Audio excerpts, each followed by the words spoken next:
mga sismars? Welcome back ulit sa ating YouTube channel. So for today's video and content, magpo-full review na naman tayo na isang Android phone. I'm not sure kung kailan ko na-release yung unboxing nito.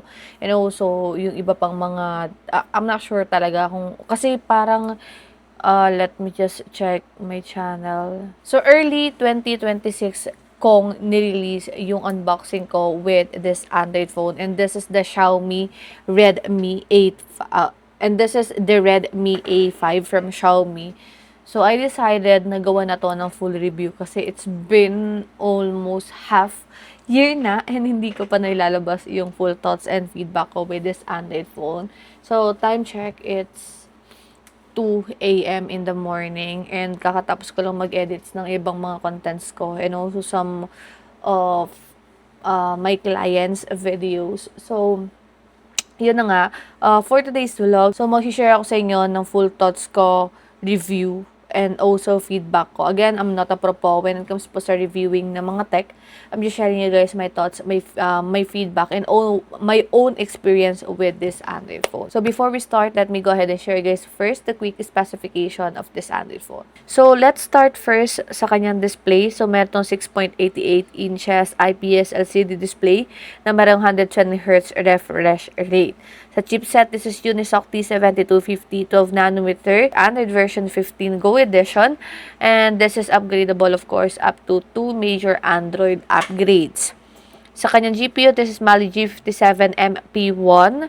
At pagdating sa kanyang storage, meron po tayong 4 choices with this smartphone. So, pinakamababa is 3GB of RAM with 64GB of ROM. And pinakamataas po nila is 6GB of RAM with 128GB of ROM. Nakalimutan ko na yung dalawang storage, pero binanggit ko na lang yung pinakamababa at pinakamataas po nilang storage. Meron tayong single main camera na 32 megapixel and then meron tayong selfie camera na 8 megapixel. So, both video recording, main, and also selfie camera, maximum resolution is 1080p with 30 FPS. Sa battery capacity, this is 5,200 mAh battery capacity. At sa kanyang security sensor, meron tayong side-mounted fingerprint scanner. Nakalimutan ko palang magitin sa inyo mga Mariko that this Redmi A5 was released way back on March 2025. Ilan naman mga Mariko yung quick specification natin with this smartphone. So dumako na tayo kung ano ba yung nagustuhan ko, ano ba yung mga features na makukuha nyo with this Xiaomi Redmi A5 or Redmi A5. So to shortcut na lang natin kasi medyo mahaba siya. And gusto ko lang muna i-share sa inyo na I'm not a pro po. Again, I'm not a pro when it comes sa reviewing ng mga tech. Gusto ko lang i-share sa inyo kung ano yung mga nakita namin or ano na experience ko with this smartphone. So, let's start first sa kanyang presyo. Sa online platform, kaka-check ko lang po ngayon, yung 3GB of RAM nila yung 3GB of RAM nila na meron 64GB of ROM ay pumapatak na lang po ng below 3,000. And then, yung 4GB of RAM with 128GB of ROM po nila is pumapatak na lang po siya ng 4,000 plus. Paano nyo makikita yon mga Mariko? Click nyo yung left bottom part ng ating video. Dito sa left bottom part ng ating video, merong voucher dyan. Click nyo yan, mas mura nyo na po magkukuha itong ating Redmi A5 pag nagustuhan nyo or pag gusto nyo bumili ng smartphone na to. So, sa presyo niya mga Mariko, reasonable naman sa mga features. So, let's start first sa kanyang size. So, 6.88 inches na merong 120Hz refresh rate. And then, pagdating sa kanyang design, medyo classy at okay naman po ang dating nito. Pero, pagdating kasi sa kanyang screen, kahit na sabihin natin 120Hz refresh rate niya, naka-ano pa kasi ito naka-notch. So, para sa akin, yung ganong part ng Android phone is hindi ko siya mafe-feel hanggat, for example kasi, ako kasi yung tao na, mahilig ako sa punch hole. Kasi talagang mafe-feel ko yung full viewing display ng mga smartphone pag naka-punch hole siya. So, for example, pag naglalaro ako, pag nanonood ako, ganyan, or pag nag-scroll ako, parang hindi naman siya nakaka-apekto sa performance ng isang smartphone. Pero sa akin, as an OC or as a, alam nyo na, hindi ba sang hirap niya i-pinpoint kung bakit ayoko talaga ng notch. Siguro napakalaking sagabal siya para sa akin lang po. Pero ano ba naman yung tatanggalin mo lang at lalagyan feel ko nga mas maliit pa yung magagastos nila kasi hindi na nila ika-cut ng gano'n, 'di ba? So, parang bubutasan na lang nilang isang gano'n, 'di ba? So, I'm not sure kung bakit up until now marami pa ring mga budget-friendly smartphone na lumalabas kahit ngayong early 2026. Marami pa ring mga budget-friendly smartphone na naglalabas ano ng naka-notch. So, mas maganda talagang gawin niyo ng punch hole yan para mas attractive sa mga customers natin. Pero wag kayong mag-alala kasi maganda naman ang chipset nito. Unisoc T7250 12nm Android version 15 Go Edition.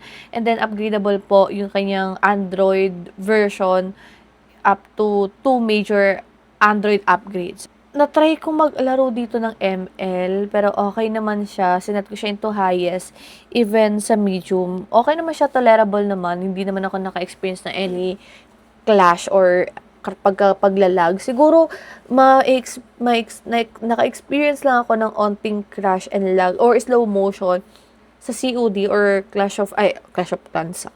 Sa COD, sa Call of Duty, medyo hindi niya ganon kaya yung medium or highest resolution.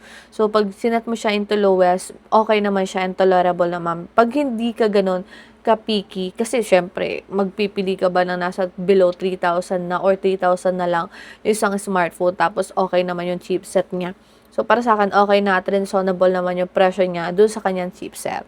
So, yung camera naman niya, mataas actually yung megapixel ng main camera niya, 32 megapixel, and then yung kanyang selfie camera is 8 megapixel. Pero pagdating po sa content creation, hindi ko ito marirecommend, lalong-lalo na po yung kanyang video recording. Ginamit namin to outdoor kahit na 5 PM or 4 PM, maliwanag pa po yun dito sa amin. Pero yung quality ng video niya is hindi siya ganun kabilis mag-adapt ng, alam nyo, ng ilaw. Parang kasi, ibang mga smartphone kasi, na pag nasa labas ka, is ang bilis niya mag-adapt ng ilaw. Pero doon kasi kahit may maliwanag na, parang sobrang pale and dark pa rin yung video recording na nakuha natin. Sa selfie camera and also sa camera naman yan, okay naman siya. Wala namang problema if hindi naman ganun kataas sa standard mo, lalo na kung di mo naman siya gagamitin again for content creation. At paggawa lang naman or pag-save lang naman ng may memories inyo, ng family, ng loved ones mo or anything, pag-capture ng mga pictures ng mga pagkain, wala namang problema yon. Pero kung gagamitin mo to for content creation, hindi ko po siya maire-recommend. Sa camera niya, again, tolerable, okay naman sa kanyang presyo, pero hindi ko rin nagustuhan yung kanyang camera kasi nga pale talaga yung kinalabasan ng mga photo samples namin dito.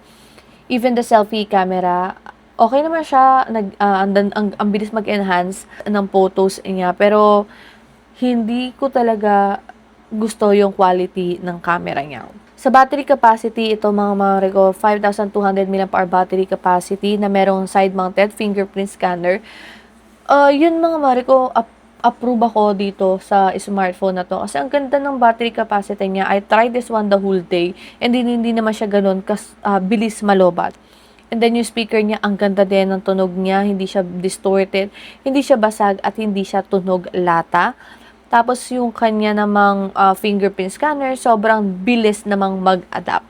So, walang delay, walang slow motion. Kasi may mga ganun, no, yung fingerprint na naglalag. So, dito naman, ang bilis naman pagka-press, automatic, nagwa-on naman siya. Wala namang loading or wala namang any crash akong naramdaman or na-experience with this smartphone. Siguro, yun lang naman yung mga mapipinpoint ko. I-flash ko na lang dito yung ating camera samples, yung video recording, and also yung some clips ng ating mga gaming screen recording using this smartphone. So, tinry ko kasi mag-screen record using this smartphone. And, yun na nga mga Marico, okay naman siya. So, wala naman ako naging problema sa kanya. Tolerable naman siya. Or, alam mo na hindi naman kasi sobrang taas na standard ko pagdating sa game. Kasi hindi naman ako pro maglaro. So, ginagamit ko lang naman yung isang smartphone pag naglalaro ako sa ML, COD. Ganyan lang naman nilalaro ko talaga in some basic MOBA games. So, kung tatanong niyo ako kung up until now is marirecommend ko siya. Siguro sa presyo niya, yes naman mga Marico. Pero kung titignan yung storage ito, mga Marico, mas magandang kunin nyo na yung bigger o yung mas mataas yung storage, yung 4GB of RAM with 128GB of RAM para hindi naman talaga sumakit yung ulo nyo. Kasi pag kinuha nyo 3GB of RAM, with 64 GB of ROM, para sa akin wala na kayo masyadong mailalagay pa doon. Lalo na ngayon sa panahon ngayon, nagtataasan po yung storage ng mga nilalaro natin, lalo na yung COD. Grabe, ang laki na ng storage noon at feel ko kakainin niya na yung buong storage ng 3 GB of RAM with 64 GB of ROM. Kaya mas magandang kunin nyo na yung 4 GB of RAM with 128 GB of ROM. Pero huwag kayo mag-alala mga mare ko, again, hindi ako naka-experience ng anything pagdating sa ML dito. Correct me if I'm wrong sa mga ibang mga Redmi A5 user dyan, if naka-experience kayo ng gano'n, maybe siguro sa akin, hindi siya ganun, hindi ko na siya masyadong pinansin na ganun. Kasi again, hindi naman ganun kasi taas ang standard ko. Unless sa camera. Sa camera lang talaga ako na-dismaya dito. And also dun sa kanyang notch. Yun lang talaga yung negative or actually, hindi siya negative eh. Hindi siya sobrang laking problema pagdating dun sa cellphone kasi hindi naman siya nakaka-apekto. Pero para sa akin, as content creator talaga, mas madalas kong ginagamit talaga sa isang cellphone is yung camera. So, pagdating sa camera, hindi ko po siya mare-recommend. Pero sa gaming, okay naman siya. Sa battery, okay naman siya. The design is perfect. Sa fingerprint, the speaker, lahat po is okay. So, yun lang, mga mare ko, yung hindi ko nagustuhan with this smartphone. Yung kanyang design, which is naka-notch pa siya, kahit naka 120Hz refresh rate na siya. And then po, yung kanyang camera. So, overall performance, okay naman po with this Android phone. So, yun lang naman yung feedback ko. If you want to consider buying this smartphone, again, just click yung bottom part ng video natin. Mas mura nyo na mabibili yan. Below 3,000 na lang po or 3,000 na lang po yung 3 GB of RAM with 64 GB of ROM. And then yung mataas sa storage natin is nasa 4,000 below na lang po siya. Sobrang liit lang ng difference. Doon na kayo sa pinakamataas sa storage para hindi sumakit yung ulo natin. So, yun lang. Once again, my name is Maring Ana. Thank you so much for watching and bye-bye.